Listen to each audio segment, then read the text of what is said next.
Here with Nick Smith for the preseason interview.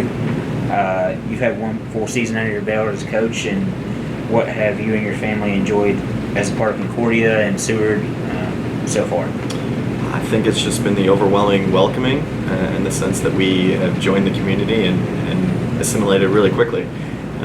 We love living in Seward. We've made the house that we're in now really ours. If you come by our yard, it's full of plants. Marcy's got me working all the time in the yard, and so really good spot in terms of the neighborhood, also for our kids, and we've just really enjoyed it. Some people might look at last season and think you're ahead of schedule. What were some of the factors that allowed you to hit the ground running in year one? Well, there's a few. Obviously, getting Grace to give us her 5th year last year was the biggest thing that we had done in the off season leading into the season. To have a player of Grace's quality and leadership come back, I think really set the tone for us on the season, and then for her to go out and win, the GPAC Defensive Play of the Year, that speaks for itself. But I also think that I was really fortunate with the group that I inherited here, and we had a last year sophomore class that had a bunch of ready-made athletes, and some of those players really exploded onto the scene last year, and maybe some did so in an unexpected way, and so I think we set the group up in a way to allow them to express themselves and to play to the strengths that they can bring to the table. And ultimately, I think the last piece of it really was that we were a little bit under the radar. So I'm not sure that anyone was expecting a whole lot from the Concordia women's soccer team last year. And so I think we were able to sneak up on some teams who maybe were overlooking us for what they had assumed was going to be harder opponents. So in the spring, you kind of talked about wanting your team to be humbled a little bit. That nothing's going to be given. How satisfied are you in seeing their energy and attitude so far this preseason? It's been really good, and if you look at the playing roster that we have, the only player that we lost from last year's squad is Grace, but we've added 10 new faces, and so it's just an entirely different dynamic this year, having so many more players out on the field. I don't think any player right now feels comfortable, which is good. So every position now we've got some depth, and we've got multiple players that are pushing each other to earn the starting spot and to earn the minutes on the field. And I think everyone has really embraced that. I don't think anyone has shied away from that. And so there's really good energy right now within the group. I would say that the energy and the vibe that we have as a team right now is better than what it was last year. And it's just about making sure that we can continue that momentum when we get ourselves into season. Obviously, you've mentioned the departure of Grace Sankson, but how do you make up for all that she provided on and off the field? Well, it's good that Grace has decided to stick around and she's going to help us coach, and so obviously that's a huge piece of it. So she's able to sort of pass along that knowledge to the players that are going to be filling in and taking in her minutes from last year. But really, it's about now players stepping up. Obviously, no one on this team is under any illusions that losing Grace as a player is not a big hole for us. It's a big hole for us. But I think we do have players that were here last year and some players that have come in that are ready to sort of take that job by committee. And I do think that it will be done by committee. You're not going to replace a Grace Sankson with another individual, but you're going to have a couple different players really step up and really solidify spots and solidify roles. And so far, I think we're ahead of what we expected in terms of filling that void for Grace. And we also went through a spring season this last year that challenged us. And for the players that are returning, I think everyone's quite clear as to what the expectations for them are. And I've seen a lot of growth within that group, and think we're ready, as ready as you can be to replace a 5-time all-conference player. Obviously, the class of juniors now has been talked about a lot. How have they grown just since you've been here? That class, there's so many that contribute on the field. Yeah, the growth within that group over the last fall was outstanding, and I do think we reached a point last year where there were times in the season, hard times in the season, where we looked young. And one of our messaging points this last spring and into preseason right now is that we're now a team that is becoming sort of the elder group now. You've got a junior class that is now upperclassmen, and it's time to behave like upperclassmen, and really for them to sort of take upon more leadership roles, which is something that I don't think was expected of them as sophomores, probably rightly so. But now that group is largely some standard bearers within the team, and obviously we're not overlooking the senior class with this, but we just have some really big personalities now in that junior class, and it's about them accepting and embracing now being part of the leadership side of the team, but then also that expectations are a little bit higher than for you, because you are juniors now and you've been there and you've done that. And so the hope for us from last year is just that we've matured, and that when we do reach those difficult times in season, we have a group of players now who have been there and done that, and we should be confident that we can help get ourselves through those moments in ways that were different than last year, and hopefully we can achieve some different results than we did last year. Speaking of one of those juniors, obviously Kirsten Garner, if anybody has watched the team play, you've seen what she can do on the field. What do you think are reasonable expectations for her in her third year? I would say to exceed what she had done last year. And if KG is to the point where she's scoring 20 plus goals on the season, or she's going to score against 10 of the GPAC opponents, I think she scored in 9 of our GPAC games last year, she puts herself into the discussion for a GPAC attacking player of the year. And KG is also one who's ambitious, so she is one that's going to chase those types of things. But also I think the year for her is going to be a little bit within her personal growth too, in that teams are going to key on KG. And so she's going to have to use that sometimes to let other people be the ones that step up and score the goals. If she's occupying 2 and 3 defenders, that means that we've got space for everyone else that's out there on the field, and that can be difficult for forwards because they're selfish and want to score goals. And there are going to be times when she's going to have to give the ball up because there's going to be teammates in better spots. And so I think overall for success, what success for KG looks like this year is more goal involvements this year. So if that means I'm giving up 5 goals from her for her to have 10 more assists, I'm going to take that, because ultimately the bottom line then for the team is better. And I think those opportunities are going to present themselves for KG this year. Sierra Springer was kind of a breakout player this past season.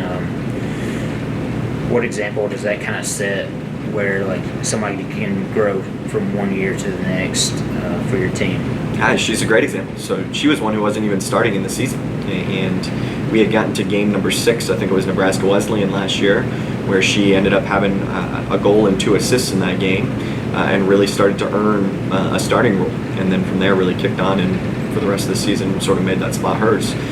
But that is something that we try and instill within the group, is that if you're starting on day 1, it doesn't mean anything on day 2, or it certainly doesn't mean anything when you get to game 20. You've got to earn it every step of the way. And if you can emerge throughout the course of the season and make the spot yours, then you have every opportunity to get on the field or to increase what your role is or increase what your impact is within the team. And I think that helps keep players engaged, stories like that, because even if I'm not starting on day 1, there's an opportunity for me. And I think we've shown as a coaching staff that we're going to put out the best 11 that we think are going to win us the game on the day. And that rotates over time. That rotates depending on who we're playing against or how they're lining up against us. And so by being deeper this year, we've got more players that are vying for the same amount of minutes. And so you do have a little bit more of that competition within the team. But there's a role for everyone. And one of the things we talk about within our program is embracing what your role is on the day. And I think we've got a really good sense of that within our program right now. Angie Banks got a lot of run at keeper in the spring. How have you kind of seen her grow? And obviously she's getting a serious run, maybe be a starter there. So yeah, Angie obviously did a lot of work over the summer, and we're really pleased with her. And Angie was really unfortunate last year to not be the number 1. The competition between her and Brady was really close, and they were really interchangeable in a lot of different ways in terms of the skill sets that they bring on the field. Angie had a really, really solid spring for us, and she started her preseason here really strong. And then Angie also brings some other things to the table too. She is 1,000% the biggest personality that we have within the team. She is a tremendous leader within the team. She is one, when we were having our team dinner at my house over this last weekend, she was making sure that everyone was getting themselves engaged. She led a karaoke round for the group. She's just really good glue for the team. And all of those things for me set her up, I think, to be very successful for us this coming fall. And we're looking for big things from Ange and know that she's capable of producing those big things for us. You got some 5th-year players and a few seniors as well. What kind of leadership does that two classes bring to the field and off the field and everything that they do? Yeah, I mean, when you get to the point when you're within a program for 5 and 4 years, as those respective classes are, you become sort of the standard, the general standard for everyone. And in terms of human beings, this group of individuals are just tremendous, top to bottom. They are phenomenal young women.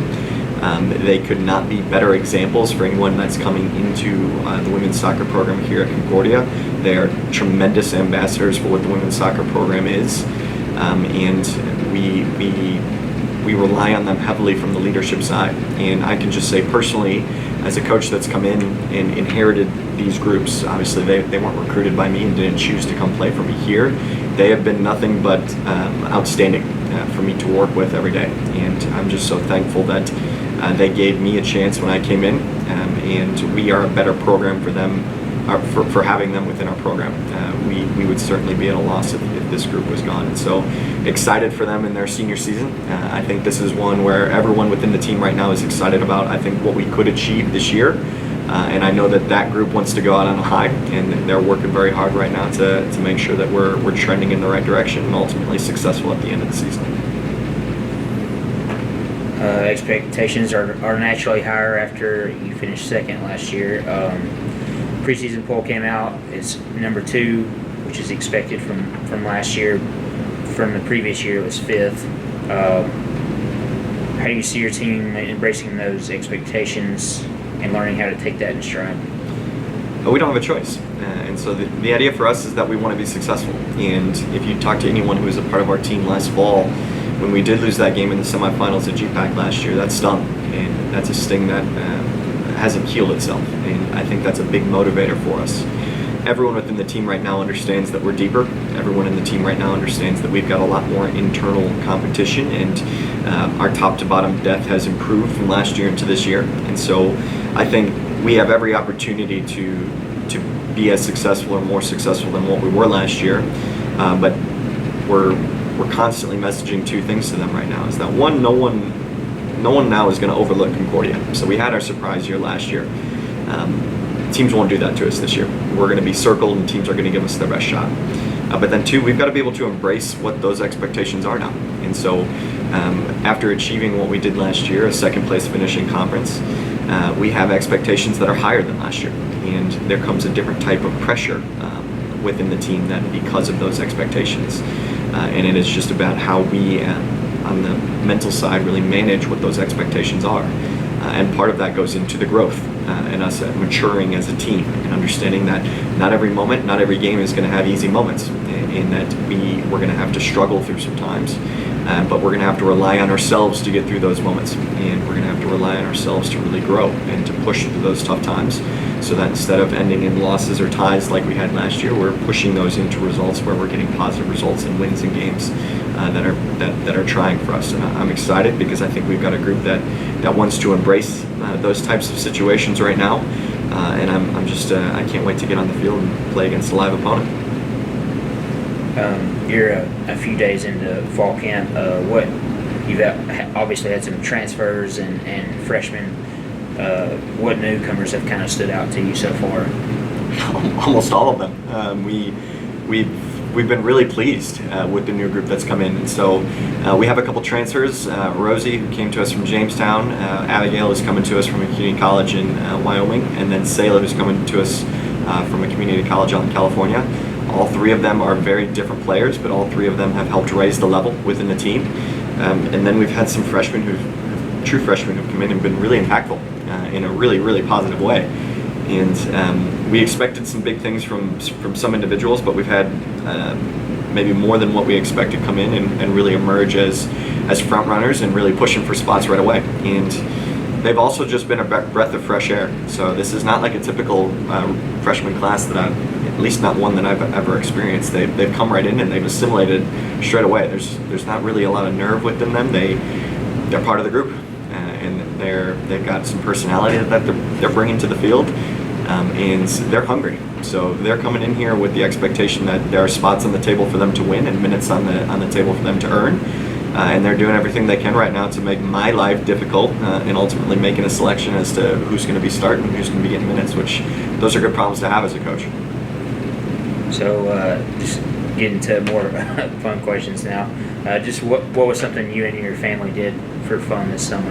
The 4th of July in Seward is the most fun that I think that one can have in the state of Nebraska. So having fireworks go off every night for the entire week, the 3 and the 2-year-old that we have at home really love those.